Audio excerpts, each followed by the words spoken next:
युवा मंडल में आपका हार्दिक अभिनंदन है। परम पूज्य गुरुदेव, परम वंदनीय माता जी आपकी जीवन में खुशहाली लाएं, दिन दूना रात चौगुना तरक्की करें, यही हम कामना करते हैं। मित्रों, अभी आप संगीत सुन रहे थे, भगवान से प्रार्थना कर रहे हैं साधना, शक्ति गुरुवर आप देना, देखना हम गिर न पाए, बीच में ही थाम लेना। परमात्मा से एक भाव भरा निवेदन कि हे परमात्मा, मैं इस भौतिकवादी दुनिया की राह पे निकल के आगे बढ़ने का प्रयास कर रहा हूँ। हर तरह के साधनात्मक क्षेत्र में मैं आगे बढ़ रहा हूँ। मेरा पैर लड़खड़ाएगा, डगमगाएगा, हम गिरेंगे, लेकिन फिर भी आप मुझे संभाल कर उस जगह पर पहुँचाने का प्रयास करना जिसके लिए हम आगे बढ़ेंगे।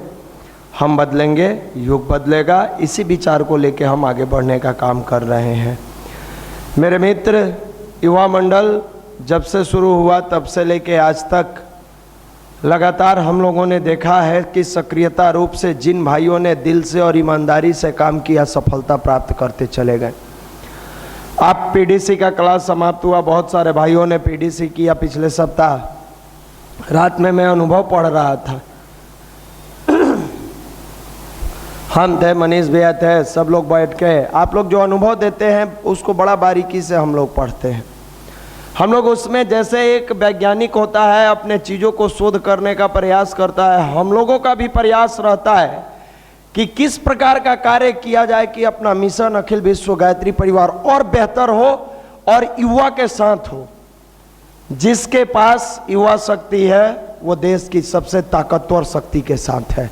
वो चाहे कोई संस्था हो, कोई राष्ट्र हो, कोई पार्टी हो, कोई पॉलिटिशियन हो, कोई भी व्यक्ति हो। तो नेता लोग अपने समाज में, अपने बिरादरी में चाहते हैं कि युवा मतदाता ज़्यादा रहे। हम लोग चाहते हैं अखिल विश्व गायत्री परिवार में युवा साधक सबसे ज़्यादा रहे। हर घर में हर युवा, हर वर्ग के युवा कम से कम सुबह उठे तो 20 मिनट अपने घर में बैठ के पूरी भाव से, पूरी ध्यान से प्रार्थना करें, ध्यान करें, गायत्री मंत्र की साधना करें, मेडिटेशन करें, और यही आपको जीवन में सफल बनाएगा। मेरे मित्र, एक छोटी सी कहानी आपको सुनाता हूँ। एक बच्चा था, वो अपने कैरियर बनाने के लिए स्कूल जाया करता था। छोटा सा बच्चा था, पिताजी नहीं थे, माँ के साथ रहा करता था। बच्चा डेली स्कूल जाता था। कुछ दिन स्कूल जाने के बाद अच्छे स्कूल में माँ ने एडमिशन कराया था। माँ बेचारी बहुत पैसे वाली नहीं थी, पढ़ी लिखी नहीं थी, लेकिन इतना करती थी कि झाड़ू पोछा करके, बर्तन मल के और काम चला दिया करती थी। दूसरे के घरों में जाकर बर्तन धोने का काम करती थी और बर्तन धो के काम चलाती थी, और बड़ा शौक था कि मेरा बेटा पढ़ जाता। ये कहानी इसलिए हम सुना रहे हैं कि आप लोगों में से बहुत लोग के माँ बाप का शौक है कि मैं साधारण परिवार से हूं लेकिन मेरा बेटा अधिकारी बन जाए। मैं कष्ट झेल रहा हूं, मेरा बेटा कष्ट नहीं झेले।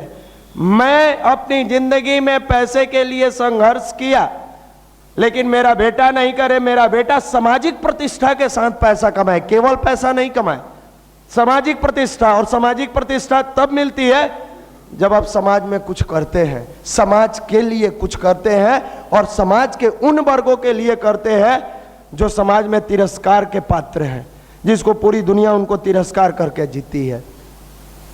बच्चा स्कूल जाता है, रेपुटेड स्कूल में एडमिशन होता है।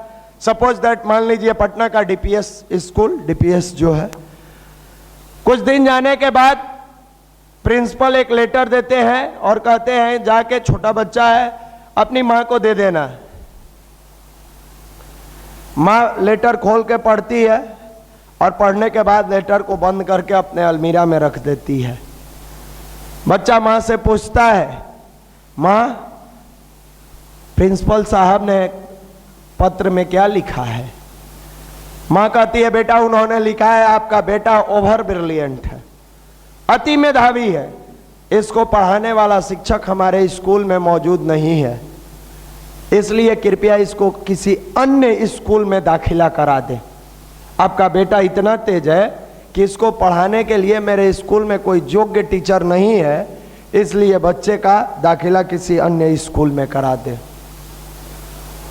बच्चा को इस बात की खुशी भी होती है कि मेरे अंदर एक्स्ट्राऑर्डिनरी नॉलेज है, लेकिन मन नहीं लगता है कि एक स्कूल में मैं सेट हो गया था, उसी में जाता। माँ परेशान रहती है, बच्चे के लिए दूसरे स्कूल ढूंढना है, माँ दूसरे स्कूल में एडमिशन कराती है। माँ बड़ा प्यार से अपने बच्चे को स्नेह और प्यार से आगे बढ़ाती है, हर दिन प्रोत्साहित करती है कि तुमसे इस दुनिया में तेज कोई नहीं है, तुमसे अच्छा गुणकारी कोई नहीं है, तुमसे अच्छा चरित्रवान कोई हो ही नहीं सकता है, तुमसे ज्यादा मेहनत करने वाला कोई हो ही नहीं सकता है। और ये जब माँ कहती थी, बच्चा पूरा दिल से पूरी भाव से पढ़ाई करता था, हर क्षण अपने समय का सदुपयोग करता था। आईएएस बना बेटा, बर्तन मजने वाली का बेटा आईएएस बना, आईएएस बना, अपना जॉब ज्वाइन किया, माँ को बहुत ध्यान रखता था। अचानक एक दिन माँ का देहांत होता है, बच्चा अंदर से टूट जाता है, लेकिन प्रकृति को जो मंजूर होगा और जो सत्य है वो होके रहेगा। टूटा हुआ बच्चा दिल से जाता है, माँ का सब कुछ करता है, श्राद्ध क्रम करता है, उसके बाद चेक करता है माँ का अलमीरा। उस अलमीरा में वो पत्र मिलता है, बच्चा पत्र जब निकाल के पढ़ता है तो दंग रह जाता है। उस प्रिंसिपल ने पत्र में लिखा था कि ये मंद बुद्धि का बालक मेरे स्कूल में अगर लगातार पढ़ाई करेगा तो मेरे स्कूल की बदनामी होगी, इसी किसी मंद बुद्धि वाले स्कूल में डाल दो। लेकिन माँ का यह ममता था कि उस भाषा को उलट के अपने बच्चे के प्रतिभा को पलट दी और उन्होंने बच्चे को सुनाया कि आपका बेटा इतना तेजस्वी है कि आपके स्कूल में कोई, मेरे स्कूल में कोई टीचर नहीं है इसको पढ़ाने के लिए, इसलिए दूसरी स्कूल में लाओ। यही माँ का प्यार होता है मेरे मित्र, ये माँ का प्यार होता है। दुनिया में सबसे अनमोल और सबसे कीमती प्यार है। आप अपने आप पर भरोसा रखो, माँ तेरे सामने है, वंदनीय माता जी के रूप में, गायत्री माँ के रूप में। कभी टूटना मत, कभी मायूस मत होना। यह मत सोचना कि मेरी माँ गांव में है, मेरी माँ घर पर है। वो माँ तो है, लेकिन अगर पटना में आ गया तो इसी माँ में अपनी माँ का रूप देख लो, इसी में अपने माँ को सन्निहित करके देखो। ये माँ हर दिन कहती है, बेटा तू जितना तेज है दुनिया में कोई नहीं है, बस अपने समय का सदुपयोग करना सीखो, अपने समय को सही तरीके से लगाना सीखो, अपने समय को सही दिशा में चलाने का प्रयास करो। हमारी आपकी कमी है, हम अपने समय का सदुपयोग नहीं कर पाते हैं, हम जैसे तैसे अपने समय को गुजार रहे हैं। अभी छुट्टी हुई थी दशहरा का, घर गया था सब लड़का, दिवाली के पहले फिर घर चला गया। और उन बच्चों से माँ बाप उम्मीद करते हैं कि मेरा बेटा होनहार है और सफल बन जाएगा। मेरे मित्र, hard labour never goes in vain, कठिन परिश्रम कभी व्यर्थ नहीं जाता है। अगर सफल बनना चाहते हो, सफलता की सीढ़ी पर आगे बढ़ना चाहते हो, तो एक बात हमेशा मस्तिष्क में डाल लो, मुश्किलों से मोहब्बत है हमें, ए वक्त तू क्या टकराएगा, उठेंगे जब हाथ हमारे, हर ख्वाब हकीकत बन जाएगा। जितनी मन में ख्वाबे पाले हैं सबको हकीकत में बदल देंगे, इतनी क्षमता मेरे अंदर है। जितने मेरे मन में कल्पना की जगत में, कल्पना की दुनिया में कार्य हो रहे हैं, उन सारी कल्पनाओं को साकार कर देंगे। लेकिन शर्त है मेरे मित्र कि इस युवा की युवापन दिखनी चाहिए, इस जवान की जवानी दिखनी चाहिए।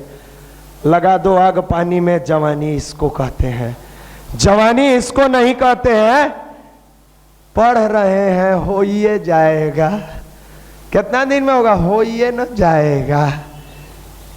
आप परम पूज्य गुरुदेव की कभी जीवनी पढ़ना मेरे मित्र, हम तो कहते हैं युवा मंडल में आने वाला हर युवा को पढ़ना चाहिए और आप जरूर पढ़ो।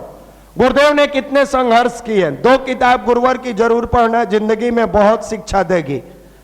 एक हमारी वसीयत और विरासत, जिसमें गुरुदेव की कंप्लीट जिंदगी छुपा हुआ है, गुरुदेव ने कैसे कैसे कैसे कैसे करके अपनी जिंदगी को सफल बनाया। और दूसरा सुनसान का सहचर, तुम्हें अकेला जीना सिखा देगा। सुनसान का सहचर, आप घबरा जाते हैं थोड़ी देर में, कैसे होगा, क्या होगा, अकेले हमसे नहीं हो पाएगा, मैं अकेला हूं, मेरे ऊपर परिवार का बहुत सारा लोड है, मैं इस दबाव में नहीं जी पाऊंगा, इतने परिवार को कैसे संभाल पाऊंगा। अरे मेरे मित्र, आप जिस गुरु के शिष्य हैं, उस गुरु ने अपने माँ बाप के संतान के रूप में जन्म लिया अवलखेड़ा में, जो आगरा के पास में है। उस अवलखेड़ा में जन्म लेने के बाद बाल्यावस्था से ही पिताजी का नाम पंडित रूप किशोर शर्मा, जगह जगह भागवत गीता का पाठ करते थे। बेटे में गीता की रुचि देख के, भागवत की रुचि देख के, अच्छे सत्संगों की रुचि देख के पिता के मन में बैठ गया कि मेरा बेटा होनहार है, मेरा बेटा कहीं ना कहीं कुछ करेगा।